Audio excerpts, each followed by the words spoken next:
McKinney, Texas was sinking into a quiet early autumn evening when Jennifer Hale vanished from her everyday life. A cold wind slithered through the empty streets, carrying the damp earth scent from the northern residential area of town, where people remembered seeing Jennifer step out of the convenience store with a small paper bag in hand.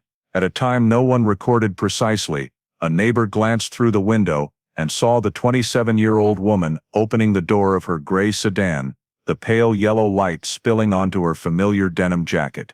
On the passenger seat, the neighbor noticed the silver star-shaped keychain, a tiny item Jennifer had always carried since high school. That was the last time anyone saw her, and what happened in the next few dozen minutes would haunt McKinney for 3 decades. Before diving deeper into the story, don't forget to subscribe to the channel and hit the notification bell so you don't miss the latest cases. McKinney, Texas, an early autumn evening in 1991, the wind carrying a slight chill through the rows of trees along the roadside, gently rattling the wooden signs on front porches.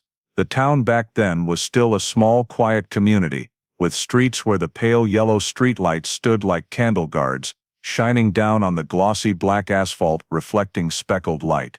The air softened after a long day, the smells of damp earth, post-rain grass, and wood from fences around the low-slung homes, blending together to create that very distinctive feeling of a Texas town at nightfall.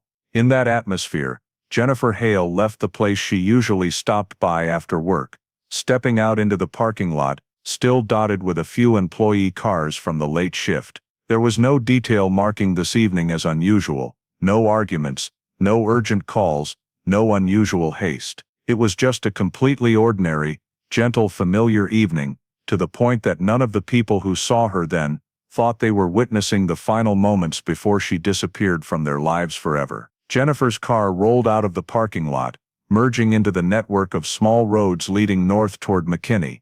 The route she took was sparsely populated, streetlights occasionally flickering, then suddenly going out in the remote sections. Late-open convenience stores were scattered along the way, their front glass reflecting the image of Jennifer's car flashing by. A few people vaguely remembered seeing a young woman who looked like her. One said they saw her standing next to a light gray car in a convenience store parking lot. Another recalled someone quickly walking toward their car as if avoiding the cold wind. Those memories were all hazy, lacking detail and not matching up, as if each person had only seen a fragmented part of a larger story they had no idea they were part of. As the night wore on into the late hours, Jennifer's house still stood silently under the darkness, the living room light still on, illuminating the familiar white wall that was used to welcoming her home every evening. But tonight there was no door opening, no footsteps, no keys placed on the wooden shelf. Jennifer did not come home as usual. The landline phone lay silent on its stand, with no calls from her. The prolonged rings when family called started becoming sounds that made everyone uneasy. They left messages, tried calling again and again, but everything just looped back to the same hopeless ring. The house showed no signs of activity, not a single item out of place, no note left behind, no indication that Jennifer had ever returned after leaving work. The silence gradually became heavy with each passing minute. Initial assumptions, she stopped by a friend's, she went to a store, she was busy, were slowly replaced by the fear that something wrong was happening. When the night had fully enveloped the neighborhood, and all hope of Jennifer walking through the door had faded, her family was forced to face the worst possibility. They picked up the phone, hands trembling slightly with worry, and dialed the McKinney police to report that Jennifer Hale, the person who had never disappeared for a night in years, was not coming home, not contacting anyone, and had left no trace in what seemed like a peaceful evening just like any other. When the McKinney Police Department's call center received the report of Jennifer Hale missing, the night shift officers immediately noted this wasn't the usual type of case. Jennifer was an adult with clear daily habits, no personal troubles, and especially had never vanished like this. Less than 30 minutes after the family's call, a patrol car was dispatched to the neighborhood where she lived to check the house and confirm Jennifer was truly not there. Everything was exactly as the family described: living room light on, front door locked, no signs inside that anyone had returned and left again. Right after filing the initial report, Police began the first step in the search process, tracing the locations Jennifer might have visited in her final evening. 2 officers were assigned to canvass the area around the convenience store, where a few uncertain witnesses said they thought they saw her. These were just vague memories, but at that point no clue, no matter how fragile, could be ignored.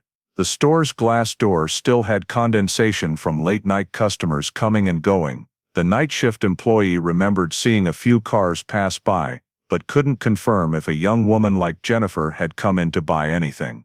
Another officer continued questioning homes in the nearby residential area, a round of door knocking that lasted hours under the honey-like yellow streetlights, clarifying that no one had seen anything unusual. Most only remembered hearing cars driving along the road to the store, but all were so vague they couldn't be used for any analysis. Early the next morning, the search expanded beyond the residential area. Police coordinated with volunteer support teams, and a K-9 unit dispatched from Collin County. They started from points Jennifer might have passed in her usual route, from the convenience store parking lot, heading toward the road into the open land interspersed between old farms and new developments under construction. The Texas morning air still carried cold dew, the slightly damp ground making it harder to mark footprints or tire tracks. The K-9 team was brought to the first suspicious location, where a witness said they saw a figure resembling Jennifer. The tracking dog began following a faint scent trail,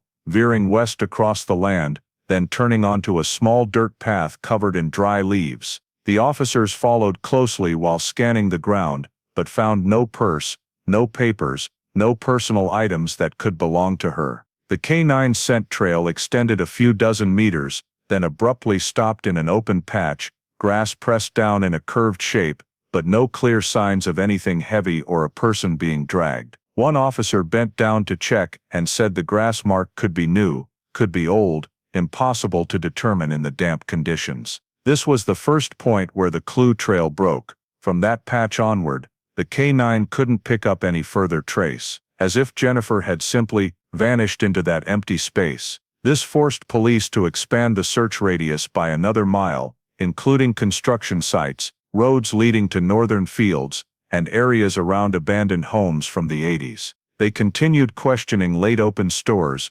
24-hour gas stations, and anyone who passed through the area the night she went missing. It was all the same, no one saw anything clearly, no one heard screams, no one heard chasing, or an engine revving unusually. That night McKinney seemed too peaceful to the point that every silence became suspicious. As the search teams combed through every ditch, every fence, every frozen dirt road section under the dew, a quiet truth emerged. None of Jennifer's personal items, no purse, no jacket, no wallet, no spare keys, turned up anywhere in the search area. No signs of struggle, no drag marks, no skid marks from a car, no broken glass, nothing indicating she was attacked, forced into a vehicle, or voluntarily left somewhere. But that didn't mean nothing happened. In many missing persons cases, the nothing is often the most important clue, a void that a perpetrator sometimes creates intentionally. As the sun rose high, the search team temporarily stood down to redistribute forces for the afternoon, and McKinney police prepared the initial report for this missing persons case. But despite scouring nearly all the areas Jennifer might have passed through, they still hadn't found any sign leading to where she vanished. Jennifer Hale's disappearance, after just one night, had become a far more elusive mystery than they had initially imagined. The next morning, as thin dew still clung to the roadside grass, and the first sunlight of McKinney began filtering through the rooftops, a call was transferred straight to the police department. An unfamiliar car had appeared beside the edge of a dirt road leading to the area near Lake Lavon. The caller didn't know who owned the car, just said it looked like it had been abandoned since the night before, and more importantly, there was no one around. Just minutes later, 2 officers were at the scene, where the light gray Toyota Corolla sat motionless under the shadow of a large tree, a thin layer of night dew coating the windshield making the car look forgotten. The first thing that caught their attention was the unusual position. The car wasn't on the road to the fishing spot, nor in an area where people usually parked. It was off to the side in a small patch, between 2 clumps of weeds, a place few had reason to stop, especially at night. No other vehicles nearby, no signs of activity, no indication anyone was camping or doing anything related, just a car standing alone, isolated, as if someone had brought it there and left immediately. As they approached closer, police realized the license plate matched the information Jennifer's family provided. This was her car. Immediately, the area was cordoned off, and officers began observing every detail per procedure. On the ground around it, which was hard dirt from days of dry weather prior, there were no footprints, shoe marks, or any indentations suggesting anyone had stood, walked, or turned the car around at night. Dry leaves and small branches scattered on the ground remained undisturbed. If someone had moved around the car, at least a few leaves would have been displaced. This surprised police. If Jennifer had driven here herself and gotten out, there should be some trace left. But here there was absolutely nothing. The first to check the door handle immediately noticed it was locked. Through the window glass, no signs of tampering, no breaks, no scratches, not the kind where someone tried to break in. One officer peered inside through the small gap in the window. Everything in the car looked normal to an unbelievable degree. Driver's seat neat, steering wheel straight, dashboard undisturbed. No items scattered as if someone had hastily left. The only slightly odd thing, but not enough to conclude yet, was a small scratch on the back seat rest, as if something hard had touched it. But with nothing else to compare, police noted it temporarily and continued observing the area. One officer stepped back, viewing the car overall in the early light, and realizing something that made the scene even more mysterious. The car was placed in this position in a way too neat. The front and rear wheels were almost perfectly parallel to the dirt road edge.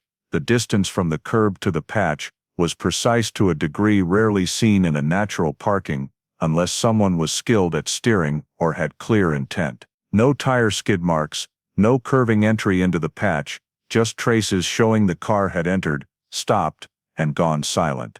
Everything was strangely clean. Another officer, after circling once to check, suddenly made a comment that thickened the air. If this is where Jennifer stopped the car, there should be something left. But this looks like someone placed the car exactly where we're seeing it, then left the scene without leaving any trace. From their experience, a vehicle involved in a disappearance usually carried some signals, scattered items, open compartments, footprints, drag marks, even just unusually pressed grass. But here, everything was too complete, too clean, too quiet. This didn't reassure police. On the contrary, it made them more alert. A clueless scene is sometimes the most frightening kind. When they unlocked the door with specialized tools for a preliminary interior check, the site maintained the mystery: car not broken into, no signs of struggle, no strange papers obvious in visible spots. But it was precisely the nothing that bothered them,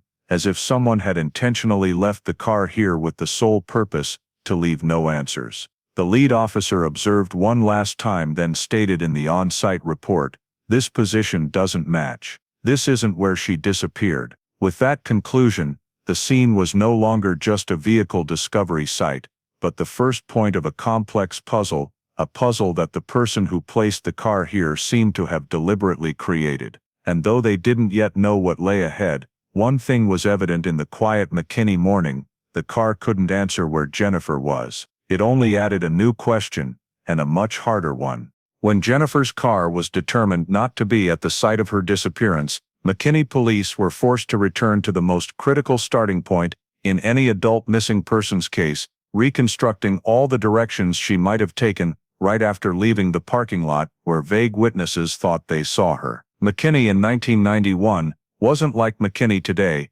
Back then, it was still a transitional area between a growing small town and half-wild, half-useful open land, full of dirt roads, narrow turns, new residential areas interwoven with farming plots or vacant land. Looking at local maps from that time, police immediately saw at least 3 major directions Jennifer could have taken, and each carried numerous side turns, many without streetlights, no cameras, and no nighttime witnesses. First was north, considered the most logical route for Jennifer to head home. However, this route had a feature previously overlooked: Branching off the main road were many small turns into open land or incomplete construction sites. These paths at night were almost pitch black, with only light leaking from a few homes through porches or dogs barking from backyards, indicating the area was inhabited. If Jennifer took this route and was forced off by another vehicle, or met someone she knew waiting by the road, a bad situation could absolutely happen here, but no direct evidence to conclude. The 1991 McKinney map showed a second route, looping east, where the area bordered plano and dirt roads led to open fields. At that time, this direction was semi-wild farmland, empty warehouses, and a few unfinished sites. Especially, two dirt road branches locals called the unlit stretches, places so dark even car headlights only illuminated a few dozen feet. If Jennifer had reason to go this way, like visiting someone or taking a shortcut, it was a possibility to consider. However, the truth was she had no clear connections east, and police knew that. Still, they couldn't ignore it. The third direction was west, where old suburban-style roads lay, not too empty, but not busy, scattered homes, a few small commercial spots, and especially a section cutting through low land, then leading to open areas between the main road and Lake Lavon. This was a route rarely traveled late, making it a true dark spot in route reconstruction. The fact that Jennifer's car appeared near Lake Lavon forced police to recalculate the entire possibility that she had turned west. When cross-referencing all three directions with the car's location, police realized something important. None led straight to where the car was found, meaning, for the car to be there, it had to be taken off her natural route by an unusual event, an event the car itself couldn't explain. A 1991 McKinney topographic map was spread out on the investigation team's desk. Suspicious points were marked in red pen, each cross-checked between loose witness statements, areas without cameras, and logical routes added more red dots. They marked the entire northern residential area, open land near expansion sites, the dead end where an old truck often parked, and the suburban area about a mile from Walmart, where a witness reported seeing Jennifer's car turn in but wasn't sure if it was her. One of the strangest points on the map was the chain of small turns into public land near HWY 380. These paths were very narrow, mainly for trucks or construction vehicles. At night, they were nearly invisible to strangers. Only someone familiar with the area or knowing the terrain well could drive in without hesitation. This drew special police attention. If Jennifer turned here, she was very likely led or forced by someone who knew the terrain better than her. While canvassing every possible direction, they also had to factor in timing. McKinney had changed a lot over the years. New constructions had sprung up. Many old roads filled in or expanded. So reconstructing the route relied not just on current maps but old ones, archived photos, descriptions from residents living there from the 80s-90s. These people mentioned some forgotten turns, dirt roads to closed abandoned quarries, or large backyards connecting to old farmland. An experienced officer noticed something uncomfortable. All directions Jennifer could have taken somehow led to a common point: dark areas, low traffic,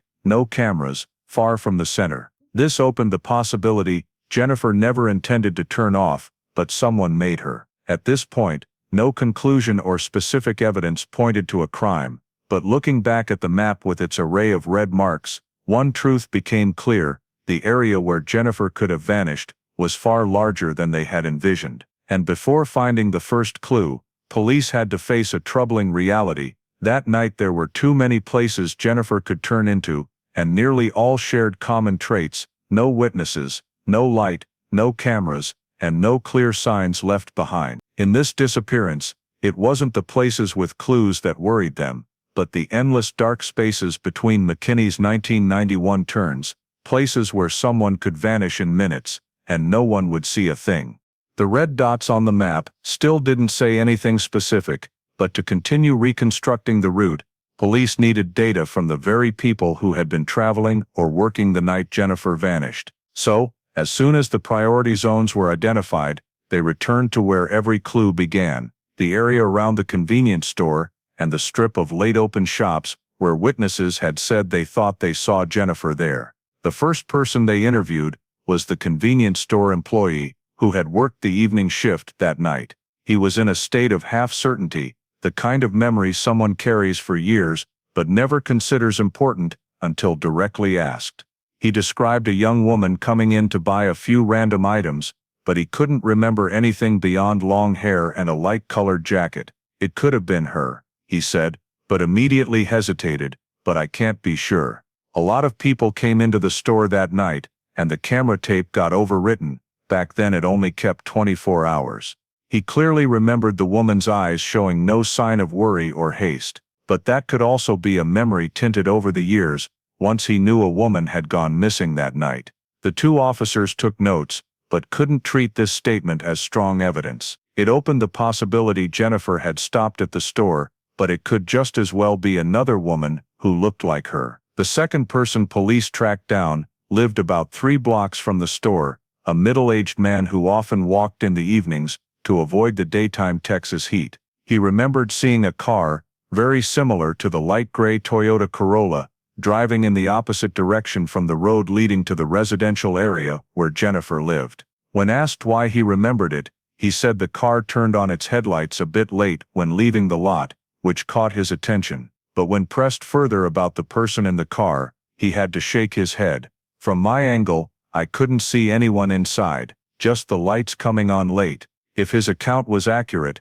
then Jennifer wasn't taking her usual direction. But if he was mistaken, any gray car could have confused his memory. And in 1991 McKinney, gray Corollas were far from rare. The second statement wasn't useless, but it couldn't be taken as absolutely reliable either. It added one possibility, but didn't rule out any others. What made police uncomfortable was the third statement, from an older man who worked at a car wash a few miles from where Jennifer's car was found. He remembered that evening, while cleaning up behind the shop, seeing a young woman standing next to a car that looked like Jennifer's, talking to someone on the other side of the vehicle, hidden in the shadows. He couldn't hear the content, just saw 2 figures leaning toward each other as if conversing, but no signs of arguing or violence. He wasn't certain it was Jennifer, but the build was quite similar. What caught police attention was that he saw this near the open land, leading to the small turns, those marked red on the map. But the problem was the timing of this statement couldn't be pinned down. The man couldn't remember exactly what time he left the shop, just it was dark, while Jennifer's disappearance could fall anywhere after she left her stop. 3 statements, 3 stories, and all could be true, or all could be false. The convenience store employee believed he had interacted with Jennifer, but the vague details weren't enough to confirm. The walking man thought the car was going off route, but it could just be another vehicle. And the car wash man saw her talking to someone, but he didn't see the face clearly, didn't hear anything, and wasn't sure it was her. In a missing persons case, human memories become as fragile as flickering neon lights late at night, sometimes bright, sometimes dim, sometimes seeming real, but actually just unconscious memory fabrication. The lead investigating officer noted everything in the report, connecting each memory fragment to see if they formed any thin thread to cling to.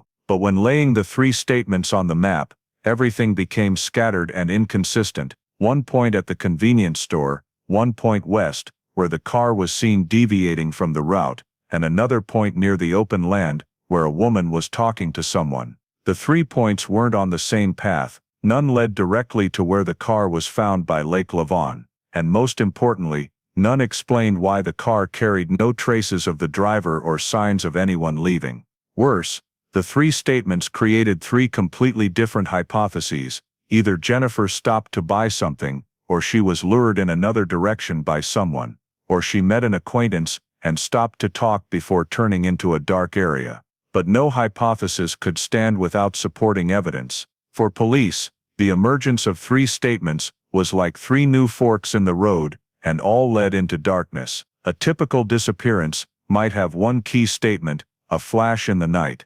But here, every statement was like shards of glass, reflecting the pale yellow streetlight, beautiful but distorted, unable to illuminate anything clearly. McKinney police had to accept an uncomfortable truth: what they had wasn't clues, but noise. And each piece of noise opened up even more possibilities, making Jennifer's route, the night she vanished, increasingly hard to pinpoint. as if that very night was deliberately hiding every trace of her from the next day's light. The vague statements made the picture of the night Jennifer vanished more tangled, but it was the car found on the edge of Lake Lavon that bothered police the most. It stood there too neatly, too clean, too detached from any human activity for hours, as if deliberately placed. When the technical team returned to check the car a second time, they started noticing details that weren't visible in the initial morning discovery. One officer lay down to inspect the undercarriage with a high-powered flashlight, and just seconds later, he called his colleagues over. The mud stuck to the underbody, and tire wells didn't match the mud at the scene. Mud at Lake Lavon was grayish-brown, fine texture and slightly sticky, while the mud on the car was reddish-brown, clay sand mix, drying faster and looser. This wasn't the type from the dirt road where the car was found. One officer exclaimed, "If the car was parked here all night, this mud should match the local soil, but it doesn't, it came from somewhere else." That meant one of two possibilities. Either Jennifer drove to a place with that mud before the car was brought to Lake Lavon, or someone drove it through a completely different area, then brought it here while intentionally leaving no traces around. Both directions were suspicious, and worse, the car's overly tidy placement leaned the investigation toward the second possibility. When opening the door and inspecting the interior more closely, the technical team discovered a small but important detail between the front seat and the glove compartment: a disposable lighter, dark blue plastic casing. The lighter had fallen into a very hard-to-see spot, and even harder to overlook naturally. Jennifer's family confirmed she didn't smoke, didn't carry lighters, and such an item had never been in her home or car. The lighter had no standout marks, no engraving, no sticker, nothing to identify ownership, but it was the only thing in the car that didn't belong to Jennifer. One officer noted in the report, "This could be the perpetrator's or something that fell in earlier." But in a scene this clean,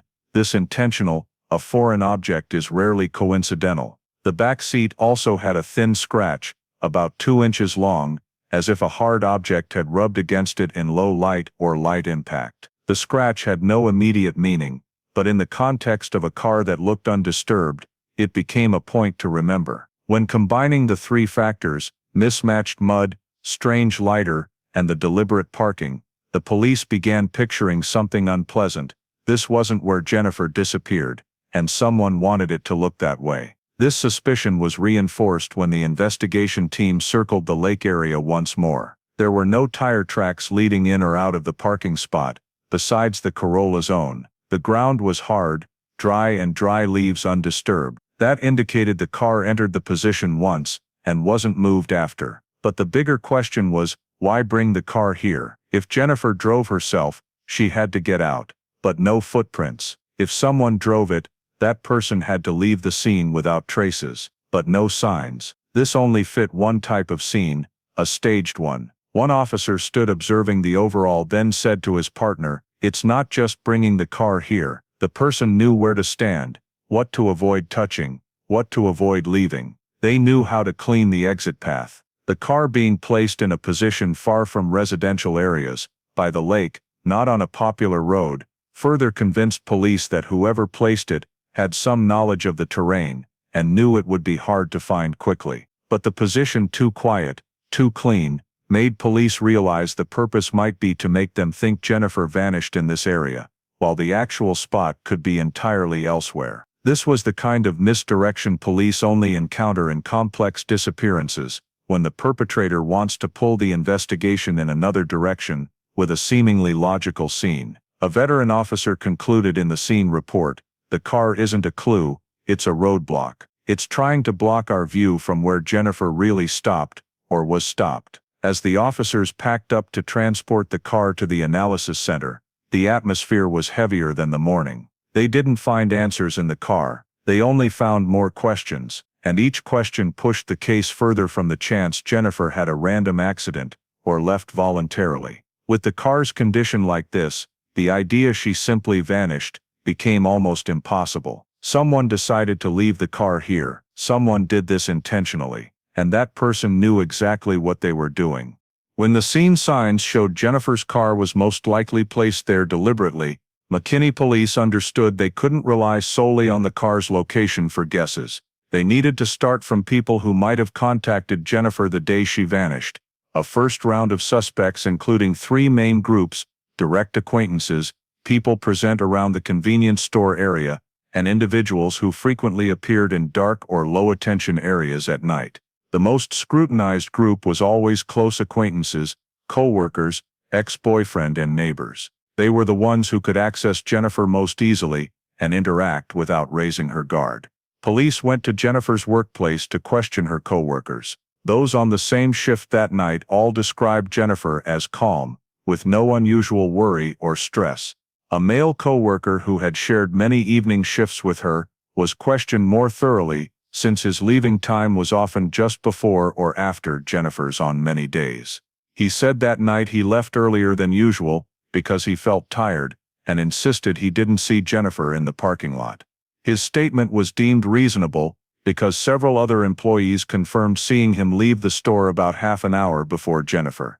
He also didn't own any vehicle matching those seen near construction sites or dark land, and his family confirmed he was home all night after his shift.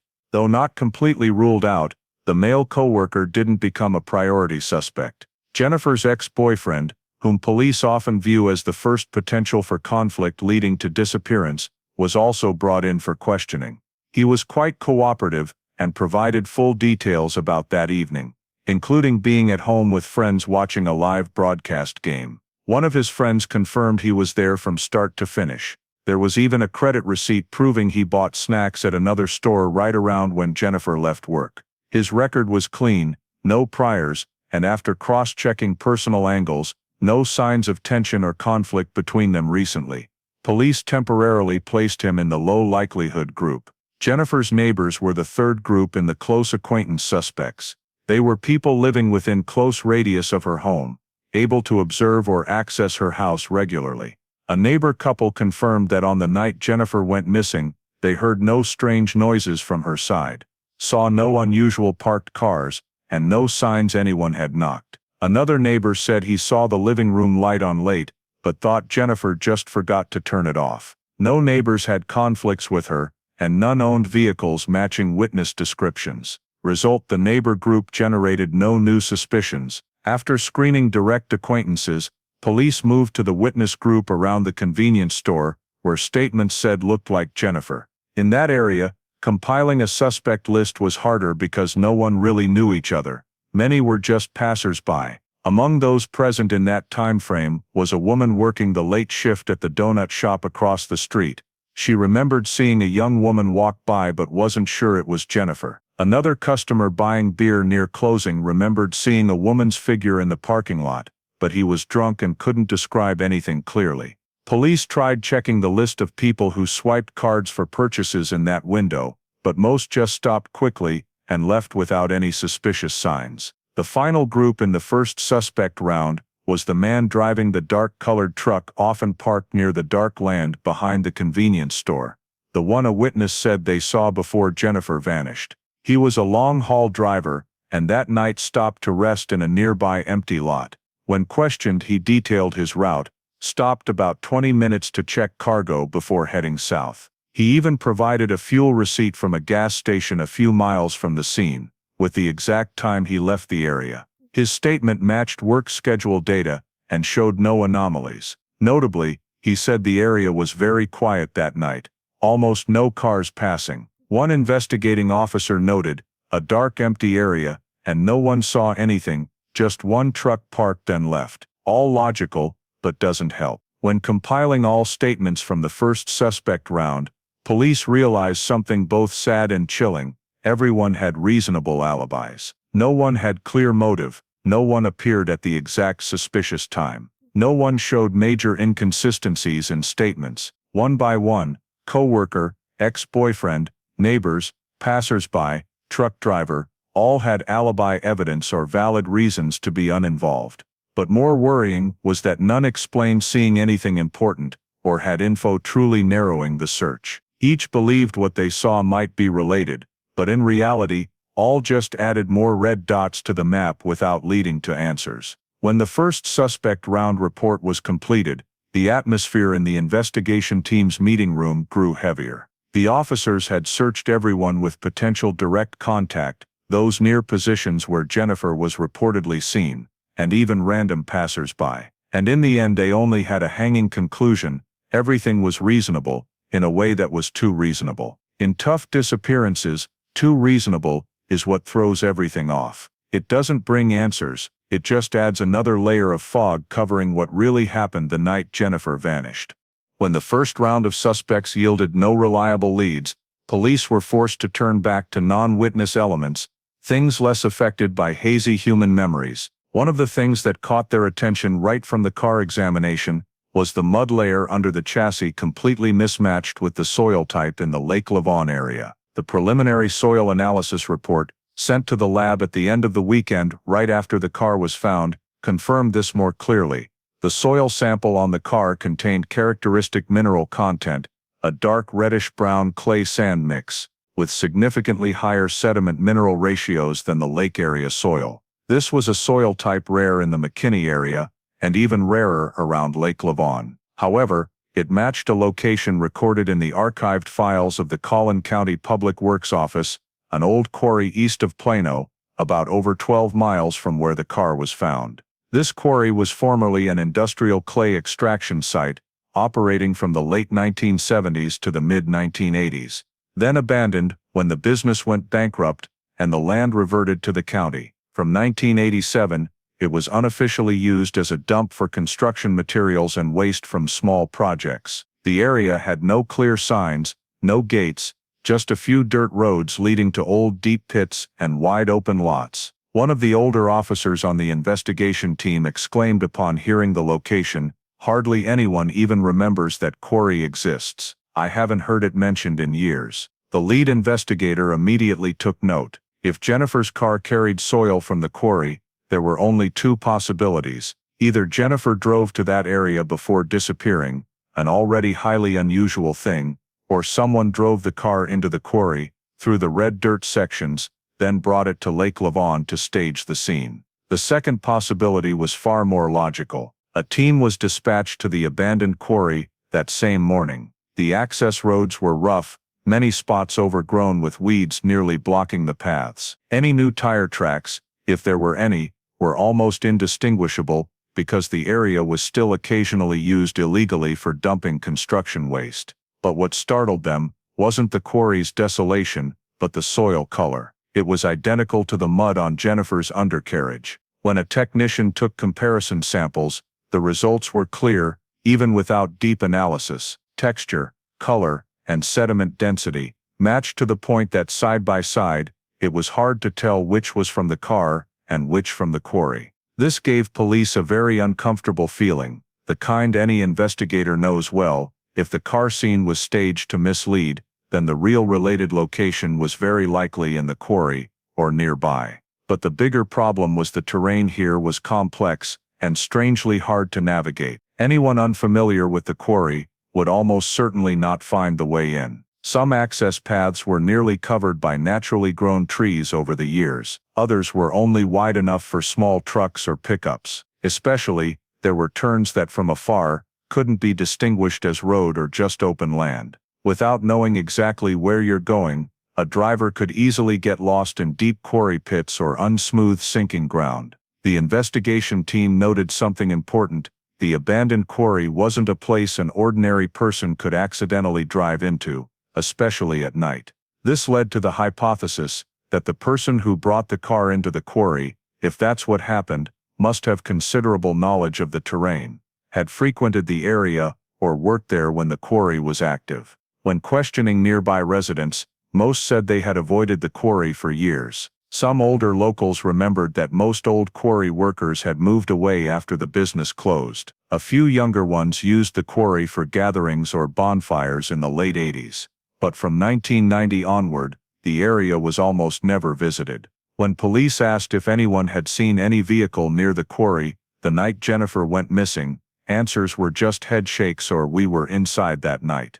No one confirmed seeing car lights, engine sounds, or any figures coming and going. This made the quarry a nearly perfect dark spot, empty, easy to hide, hard to access, and almost no reason for anyone to go there late at night. In the interim report sent to senior investigators, one underlined note twice: abandoned quarry east of Plano is within reasonable travel radius from Jennifer's disappearance point. Soil samples match mud on victim's car. This cannot be coincidence. But if this area was involved, why no clear tire tracks? Why no witnesses? And why move the car to Lake Lavon after the quarry, instead of leaving it there? No answers emerged immediately, but a thought lingered in many officers' minds: the way the car was moved was the way of someone who had been to the area multiple times and knew exactly which spots to avoid. In other words, not a passerby, not a carjacking, not a random accident. Someone who knew the area very well had deliberately chosen it.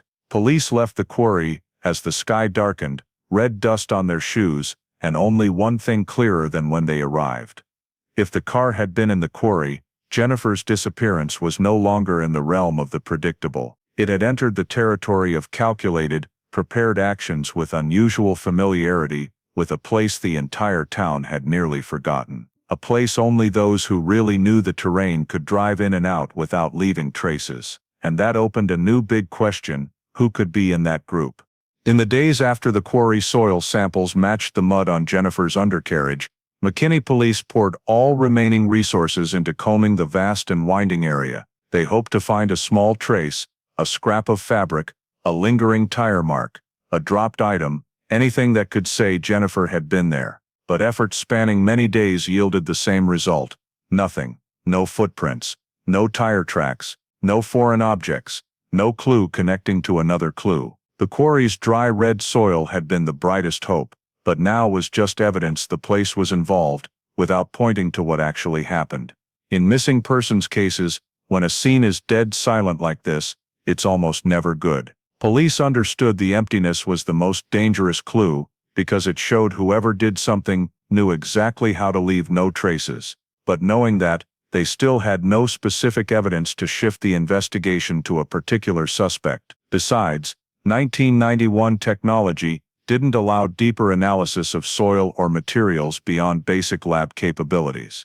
No DNA, no detailed micro-examination, no way to trace biological signs from any car surface. When fingerprint samples were taken from the steering wheel, doors, and window frames, results only returned Jennifer's own prints. No overlapping strangers, no smudged erasures, no signs anyone had accidentally or intentionally touched those surfaces. This further reinforced the initial assessment that if someone drove the car, they wore gloves or knew how to avoid leaving traces. One officer bluntly said in a meeting, if it was a normal person they'd leave something: a hand touch, a sweat streak, at least a smudge. But this is completely clean. Clean to a suspicious degree. But despite suspicions, they had no evidence. And cameras. In 1991, McKinney areas only had a few large stores with VHS cameras, and most overwrote after 24 to 48 hours. Tapes from the convenience store, nearby gas station, and a bakery showed only blurry, noisy, grainy images. No frame clear enough to confirm if the person in the lot was Jennifer, nor any vehicle definitively matching hers. One investigator bitterly admitted, if this happened in the smartphone era, we'd probably have half a dozen videos, but 1991, no. Witnesses. Previous statements, though numerous, were all rated unreliable. One remembered a face, one remembered a car, one remembered two people talking, but no one remembered exact times. No one could point to specific features. No one had info police could use in official files. 3 statements created 3 directions, but all 3 lacked legal weight. They existed only as time-faded memory scraps, unusable for any strong action. As the case entered the 3rd month, no new clues appeared. Searches gradually thinned. Volunteers who helped search for Jennifer slowly returned to daily life. Initial search officers were reassigned to new cases, leaving only a few to review files weekly, with extremely slim hope.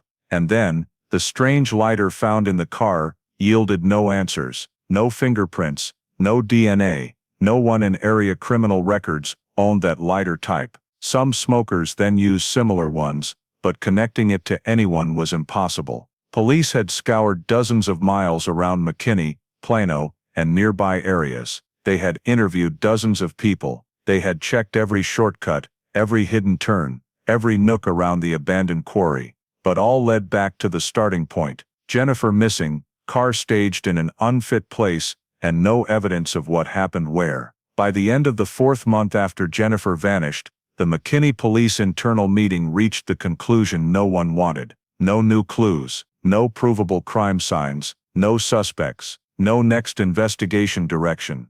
The case was officially filed as a cold case. Investigation paused for lack of evidence, but not permanently closed. It would be revisited with new technology, new manpower, or any strong new development to reactivate the file. But for the officers who had toiled months on this disappearance, putting Jennifer in the cold case list felt like placing a stone on their chest. No one believed she simply vanished, but they had nothing to counter it. No DNA, no cameras, no reliable witnesses, no real scene, just the darkness of 1991 McKinney, and the absolute silence of a girl who disappeared without a single trace. The case fell silent, and that silence lasted for years. 14 years passed since the night Jennifer vanished, the case file still on the cold case storage shelf, dusty but never fully forgotten. McKinney now was far different from 1991. Population boomed, residential areas expanded,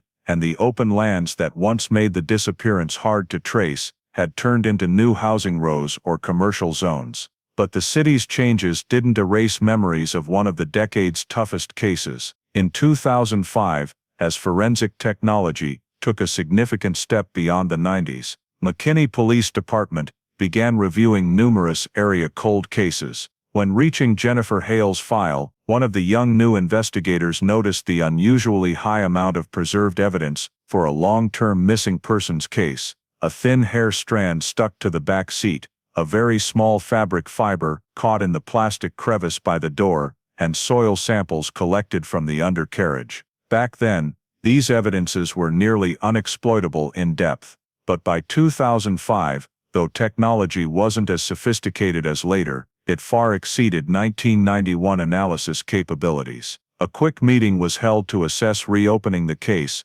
solely on scientific analysis. The report concluded, worth trying, not certain, but possible, and sometimes, just a possible, was enough to reignite hope dormant for over a decade. Evidences were sent to the county forensic lab, with newer generation DNA analyzers, not comparable to modern standards, but capable of processing old organic samples if DNA was in acceptable condition. First they tested the hair. The strand had no root. Without a root, no full nuclear DNA, only mitochondrial DNA, limited analysis type, used only for maternal lineage tracing. The hair was processed with the era's new technique, but results were a blurry DNA sequence, many broken segments, insufficient for any database entry. Lab expert conclusion, insufficient info to determine gender or individual. Ownership identification chance, extremely low. In other words, the hair was a dead end.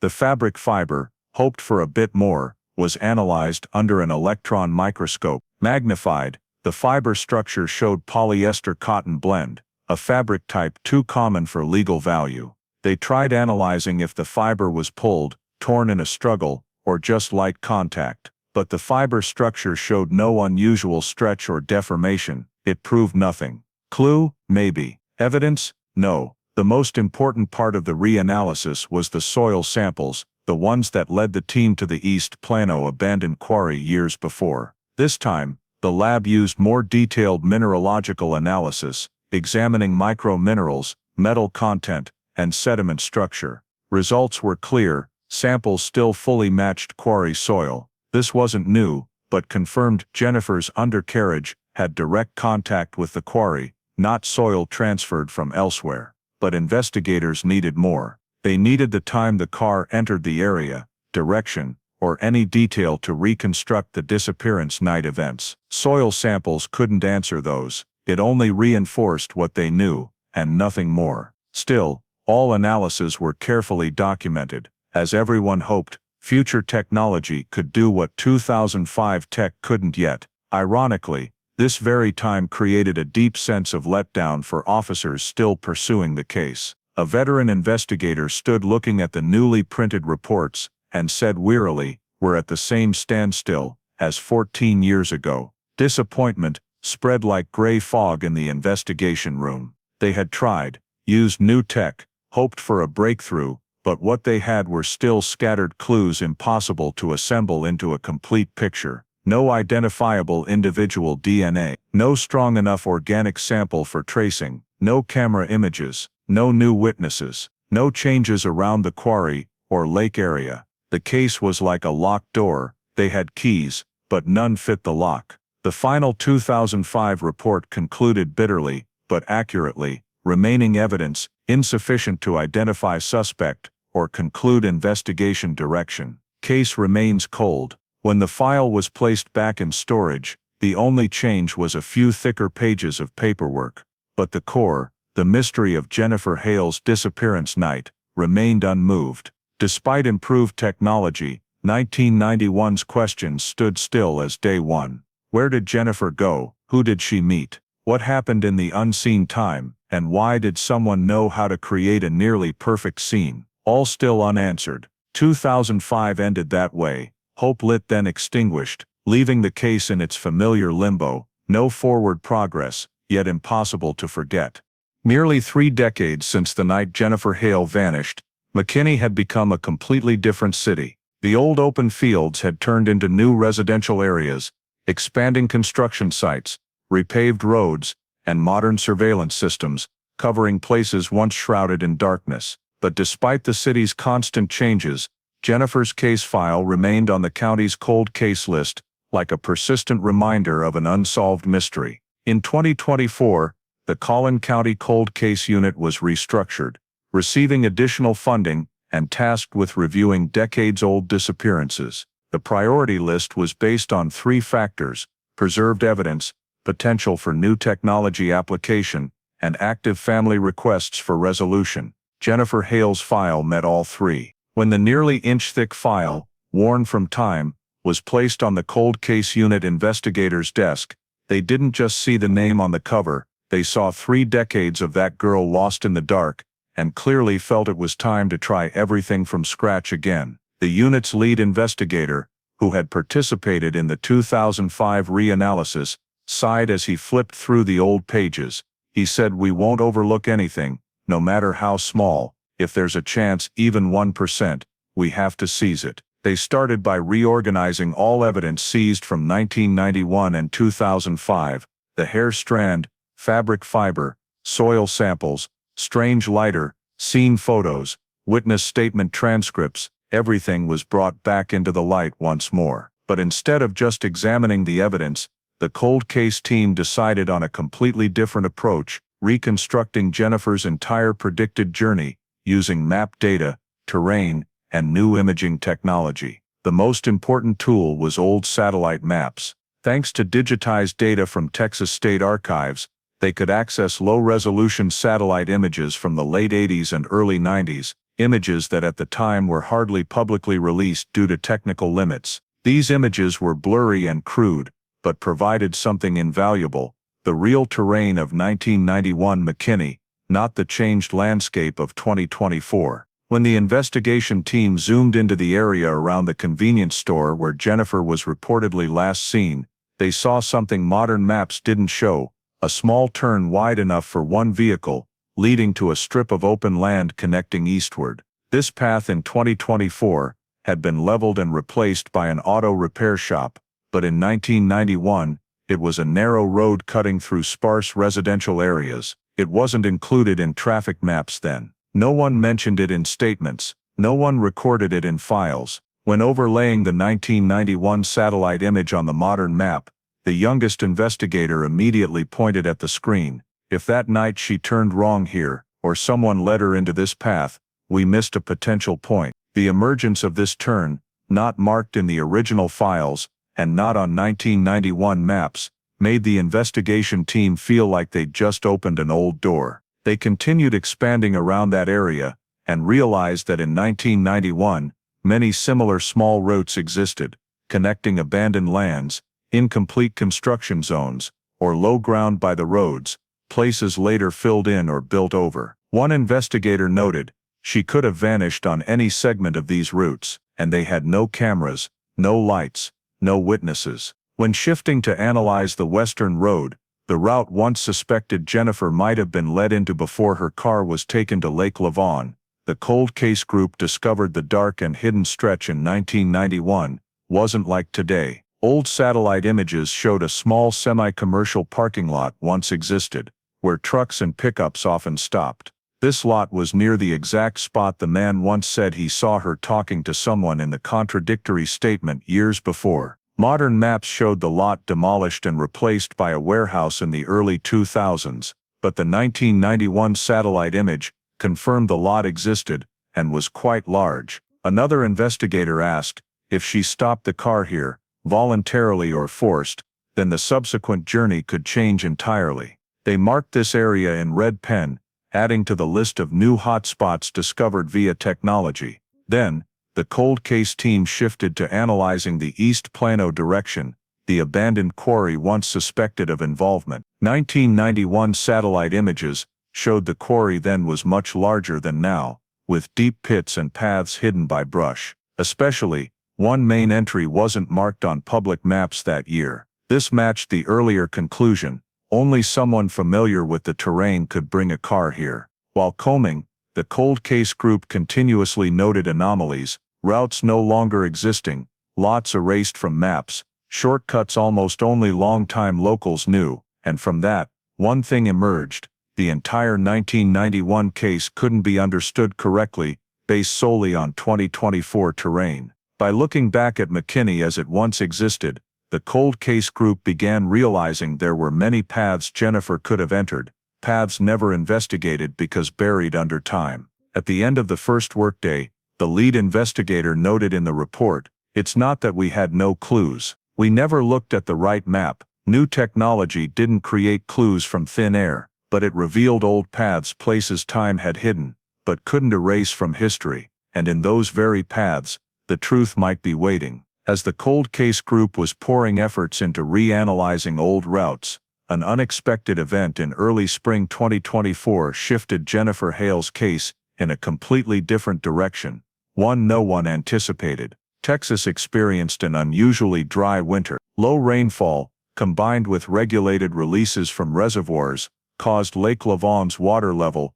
already slightly down from the previous month, to drop to its lowest in years. Lake Lavon, once viewed as the stage scene when Jennifer's car was found in 1991, now exposed wide mud strips, barren rocky shores, and many areas previously fully submerged, now completely revealed to light. One weekend afternoon, with the water rippling under a hazy gray sky, a local man brought his fishing rod to the southern lake area, previously too deep to stand, but now only knee-deep. He knew the region so well he could walk the small trail to the water's edge blindfolded. But that day, stepping onto the newly exposed land near the shore, he felt something slightly off. The ground wasn't as muddy or sinking as usual. It seemed harder, drier, and mixed with small pebbles never seen before. He just wanted a spot to cast his line, but after a few steps, his eyes caught a small object mixed in the soil, something lightly protruding from the dark brown dry mud. At first he thought it was a branch or animal bone washed from far away, but bending down to pick it up, he froze. What was in his hand wasn't animal bone. It was small, thin, slightly curved, with a structure anyone who'd seen forensic documentaries could recognize: human bone. Though his hand trembled slightly, he carefully placed it back exactly where it was, and called police immediately. Just 20 minutes later, the area was cordoned off. The cold case investigation team arrived with forensics. Police set up temporary barriers, warning tape, and directed people away from the newly exposed area. The first thing forensics did was confirm if it was truly human bone. After a quick check, they confirmed yes, human bone.